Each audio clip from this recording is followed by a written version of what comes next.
and welcome to the Fantasy Football Fix. I am Richard from the Dipsy Dudes, and after an FA Cup break, we are back. And what a game week to be coming back into with the two top clubs in English football and FA Cup fourth round rejects going 1-on-1 this weekend. Not only that, but we are less than 10 days away from the transfer window closing, and we are just over a week and a half away from the January wildcard window closing. So there are still lots of changes to be made if you haven't played your card just yet. But before we get into the week ahead, let's look back a couple of weeks ago to the Game Week 22 Dream Team.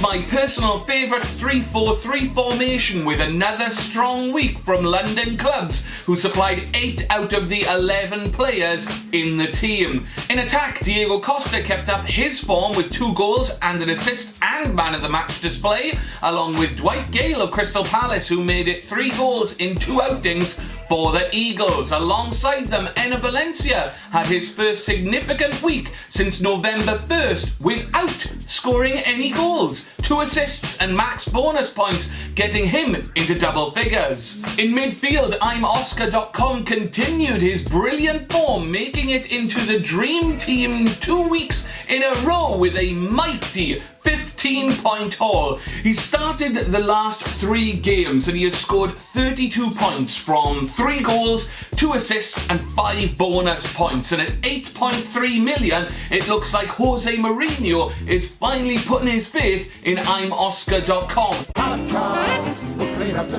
Is now the time to lump on. Another player who had a huge week was Southampton's new man Elia, who matched Oscar with 15 points, and for 5.5 million he might be the second half of the season bargain we've been waiting for.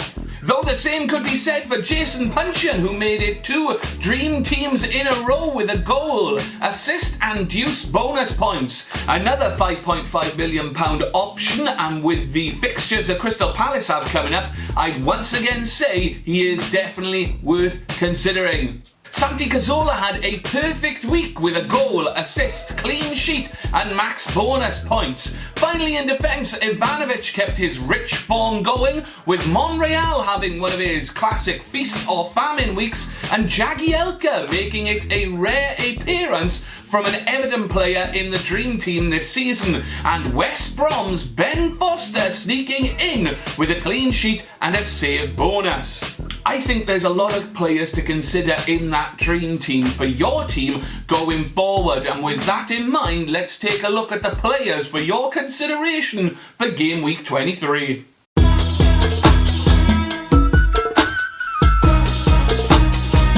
Start with the big money match at the Bridge. It is Chelsea versus Man City. Quite simply, if you've got Chelsea players, stick with them. If you've got Man City players, might need to ask some questions of them. Vincent Kompany looks like he has been rushed back into the team after injury because he wasn't able to stop Arsenal and he wasn't able to stop Middlesbrough either. The same could be said for Aguero. I know a lot of managers lumped on Aguero because his price dropped after coming back from injury. A lot of them played their wild cards to get him back in, but he doesn't look like he is keeping up with the pace at the moment, and the game at the Bridge might very well expose him. So there's questions to be had there. Not that he won't come good later in the season, but I mean right now. Let's talk about right now.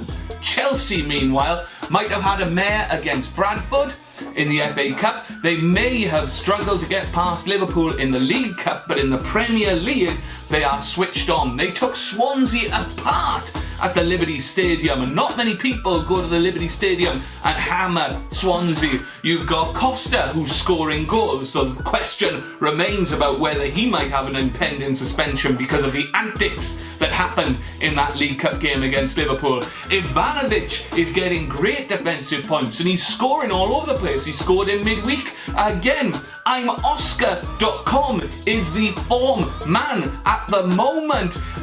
In the last couple of weeks he's been absolutely phenomenal, and Chelsea have 5 players in the overall Dream Team. Simply put, if you've got Chelsea players in your team, don't sweat it.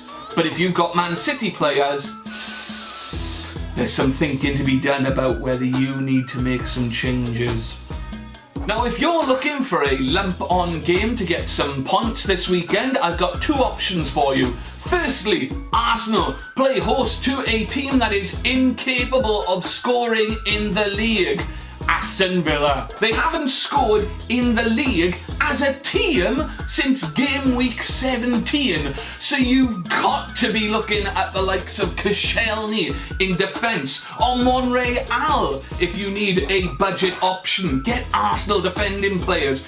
You can also check out Ospina, who's had 2 clean sheets in his last 2 game weeks and can be yours for the rather nice price of 4.8 million. After that, take your pick of midfielders and attackers. There's Sanchez, Cazorla, even Giroud can get you points against a team whose heads have truly dropped in the Villa.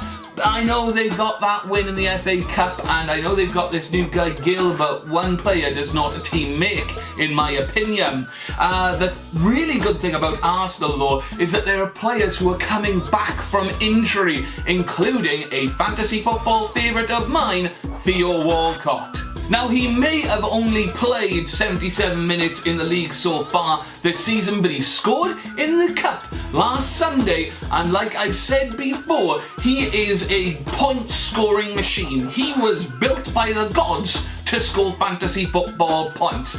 I've had some false starts with him this season, but for 8.9 million, fingers crossed that he can go on the charge in the second half of this season. The second game to look at is Southampton versus Swansea at St Mary's. Something just seems off with Swansea at the moment, being outclassed by Chelsea and Liverpool in the last few weeks, struggling against West Ham and QPR, and getting dumped out of the FA Cup by Blackburn, which affects this game as Gylfi Sigurdsson is suspended after getting sent off after picking up a yellow card in like the 92nd minute or something like that. Absolutely ridiculous for him to do that.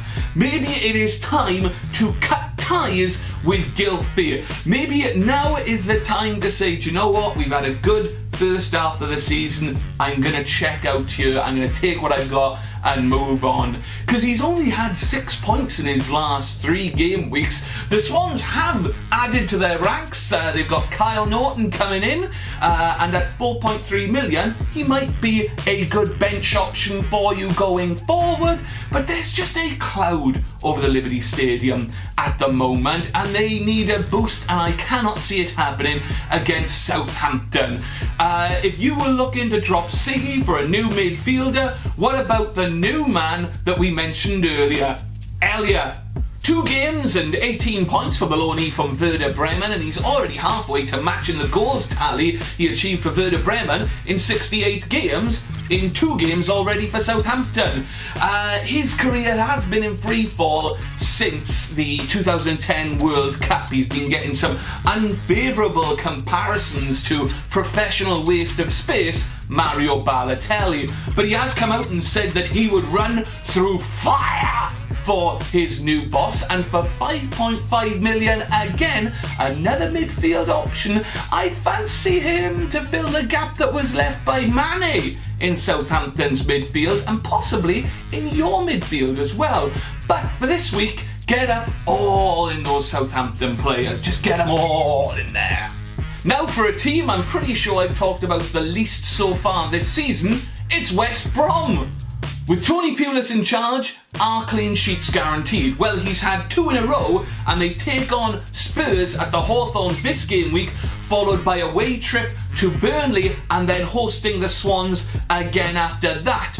If Pulis has got the defence working, then you can get some bargains, some absolute bargains. I know 20% of managers out there at the moment have lumped on Andre Wisdom for 4.5 million as the ultimate bargain option at the moment. And he is a very good option. But if you want to pinch those pennies even more, squeeze them pennies and get every last drop of volume out of it, then I've got a name for you. Chris Baird. He has started the last 4 games and he has got 2 clean sheets, and he's also grabbed 3 bonus points in that time as well. Right now, he is less than 4 million. Less than 4 million. He is yours for 3.9 million. That is redonkulous. Get on him now, save that money for you, and get out there and spend it. Squeeze them pennies! The Dipsy Dudes Divisional Championship. With the league still accepting new members, it's a Triple DC original who is back on top with Latchford again, thanks to a less than glamorous, non-Herbie rule achieving 48-point week, losing points like so many by going for Harry Kane as captain. Bring Back Canings had the biggest game week in the top 10 with 81 points, and the top 6 are only separated by 30 points with the introduction of My Beerview Mirror and Internet Cafe Thistle. However, I'd say anyone in the top 10 is in a position to mount a serious challenge in this league. Right, that's about it for this game week. Thank you very much for joining us. Couple of dates for you to circle in your calendar. The transfer window, the January transfer window closes on Monday the 2nd of February at 11 p.m. Greenwich Meridian time. Look out for that one. Secondly, the January wildcard window closes on Saturday the 7th of February at 11:30 a.m. again Greenwich Meridian time. That is also the time when the Dipsy Dudes Divisional Championship will stop taking new members. So if you want to be a part of the league, that's going to be when your time is up. Remember though, if you like what you see on this video, click like, leave us a comment, most importantly, subscribe to ensure that you get the latest Dipsy Dudes videos as soon as they are released. Remember also that we have a social media presence on Twitter and on Facebook, and a discussion group at fiso.co.uk. All the links to that in the description. But from me, thank you very much for joining us. Good luck to all you managers in game week 23. It's 23 now, but will I live to see 24? The way things are going, I don't know.